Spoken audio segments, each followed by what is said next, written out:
Basilika ini bukan sembarang basilika. Jika Anda mengira Basilika Vatikan sebagai basilika yang utama dan tertinggi, ternyata itu bukan, saudara. Perkenalkan, saya Peter, tour leader virtual Anda. Izinkan saya untuk memberi informasi tentang Basilika Agung Santo Yohanes Lateran. Inilah satu-satunya basilika yang menduduki peringkat tertinggi dan yang agung di dunia, sehingga disebut Archbasilika atau Basilika Agung.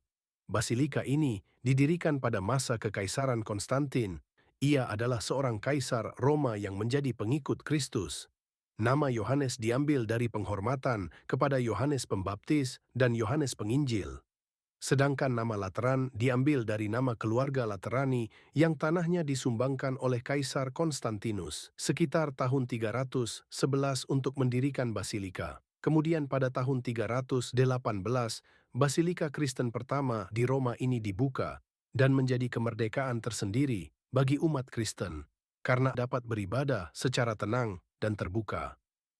Nama lain dari basilika ini juga disebut San Giovanni in Laterano, yang dimana San Giovanni ini adalah nama Italia dari Santo Yohanes.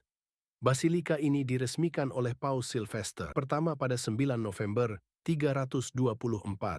Basilika ini dikenal sebagai Omnium Urbis et Orbis Ecclesiarum Mater et Caput, yang berarti ibu dan kepala semua gereja di kota dan dunia. Dan Anda dapat menemui tulisan ini berada di bagian depan basilika sebelum Anda masuk.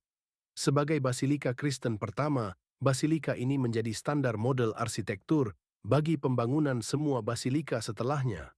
Bentuk awal atau original dari basilika ini selesai pada awal abad keempat, lalu dihancurkan oleh kaum Visigot pada 408 dan kaum Vandal pada tahun 455 dan kemudian dipugar kembali. Setelah itu akhir abad ke-9 hancur karena gempa bumi dan diperbaiki lagi.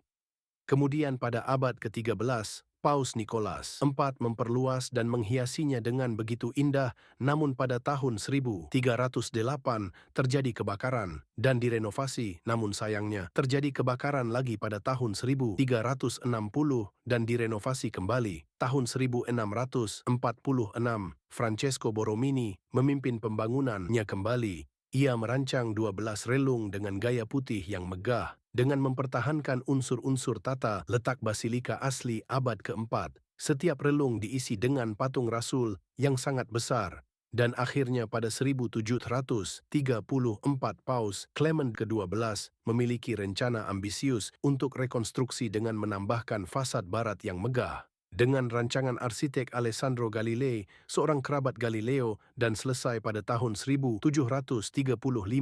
Dan kemudian apsis kuno dipercantik lagi pada akhir abad ke-19 dan menandai perubahan besar terakhir pada basilika ini. Ruang suci dan apsis didominasi oleh mosaik indah yang dibuat oleh dua biarawan Fransiskan, Jacopo Toriti dan Jacopo da Camerino pada abad ke-13. Bagian atas menggambarkan juru selamat di antara awan dan dikelilingi oleh para malaikat. Bagian bawah dari sisi kiri ke kanan menggambarkan Santo Paulus, Santo Petrus, Santo Franciscus, Bunda Maria, Santo Yohanes Pembaptis, Santo Antonius, Santo Yohanes Rasul, dan Santo Andreas. Sebuah figur kecil di dekat Bunda Maria adalah Paus Nikolas keempat. Di atas salib ada Roh Kudus sebagai seekor merpati.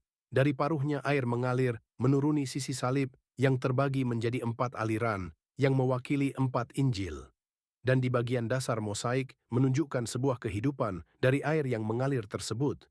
Di bagian atas baldacchino terdapat patung dada Rasul Petrus yang memegang kunci dan Rasul Paulus yang memegang pedang. Di tempat itulah terletak relikui korak Santo Petrus dan Santo Paulus. Di bawah kanopi terdapat altar kepausan. Meskipun altar tersebut merupakan bangunan modern, namun altar tersebut membungkus sebagian altar kayu kuno yang digunakan hingga abad keempat oleh 13 paus. Pertama, dari Santo Petrus hingga Santo Sylvester untuk merayakan Ekaristi. Di sebelah kiri altar kepausan ini terdapat tabernakel untuk sakramen Maha Kudus yang berbentuk kubah. Segi 8 dengan di atasnya terdapat bingkai gambar perjamuan terakhir yang berfungsi sebagai tempat penyimpanan relikui yang berisi meja pertama saat perjamuan terakhir Yesus bersama para muridnya atau altar ekaristi pertama yang dipercaya bahwa relief aslinya mengalami nasib malang yang kemungkinan disita dan dilebur untuk memenuhi tuntutan upeti Napoleon. Lalu dapat dilihat,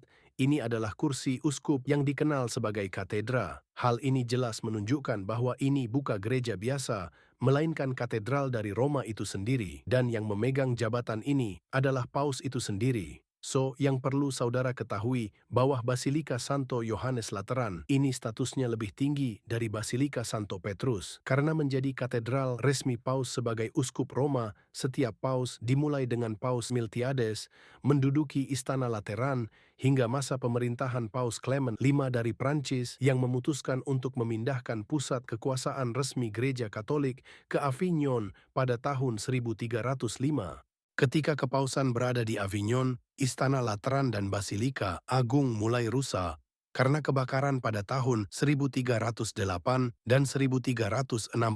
Meskipun Paus di Avignon, Paus tetap mengirimkan dana untuk membiayai pembangunan kembali setelah kedua kebakaran tersebut, dan tentu karena kebakaran ini, Basilika Agung dan Istana Lateran kehilangan keindahannya yang dulu. Ketika kepausan kembali dari Avignon dan Paus kembali tinggal di Roma, Basilika Agung dan Istana Lateran dianggap tidak memadai mengingat kerusakan yang telah terjadi selama 7 dekade. Para Paus sempat bertempat tinggal di Basilika Santa Maria di Trastevere dan kemudian di Basilika Santa Maria Maggiore. Akhirnya Istana Vatikan dibangun di sebelah Basilika Santo Petrus dan para Paus mulai tinggal di sana dan terus tinggal di sana hingga Paus Fransiskus memutuskan untuk tinggal di Domus Santa Marta. Di tahun jubileum ini, pintu suci dari Basilika Agung ini dibuka. Terdapat 5 pintu yang menjadi pintu masuk ke Basilika. Pintu paling kanan adalah pintu suci, yang dibuka setiap 25 tahun untuk memperingati jubileum pintu suci yang dirancang oleh Floriano Bodini. Terbuat dari perunggu yang menggambarkan perawan Maria dan anak di hadapan Kristus yang disalib. Gambar ini menunjukkan bahwa Yesus dipaku pada pergelangan tangannya, bukan di tangan. Ada tulisan Kristus Heri Hodi, semper yang berarti Kristus kemarin, hari ini, dan selamanya, dan pada setiap tanggal 9 November, Gereja Katolik merayakan pesta pemberkatan Basilika Santo Yohanes Lateran, yang dikenal sebagai ibu dan kepala semua gereja di kota dan dunia. Perayaan ini bukan sekadar memperingati bangunan fisik, tetapi lebih dalam, merayakan persatuan seluruh gereja di dunia sebagai lambang kemerdekaan dan perdamaian bagi umat Kristen setelah mengalami pengejaran dan penganiayaan dalam perjuangan iman sebagai pengikut Kristus.